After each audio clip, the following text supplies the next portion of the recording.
কাঁঠালের সাইজ দেখে মাথা, একাই খাওয়ার জন্য যদি কাঁঠালটা পারো তাহলে কিন্তু একাই খাওয়া যাবে না,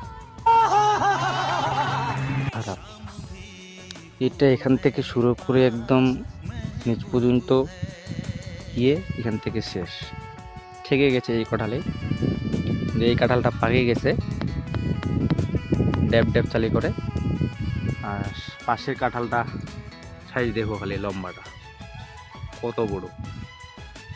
বাস্তব ধরনের কাঁঠাল, অবাস্তবের মতো। ছেলে গাছটা আছে দেখাচ্ছি, এই যে এই গাছটা মানে আগামী পেকে যায়, বা এই কাঁঠালটাও ভালো পেটে পাকে, বা বিয়ে বাড়ি বা অনুষ্ঠান অন্য কিছু থাকলে এই কাঁঠালগুলো ভালো। কেননা এই কাঁঠালগুলো একাই খাওয়া যাবে না, অসম্ভব, বিনাশ হয়ে যাবে।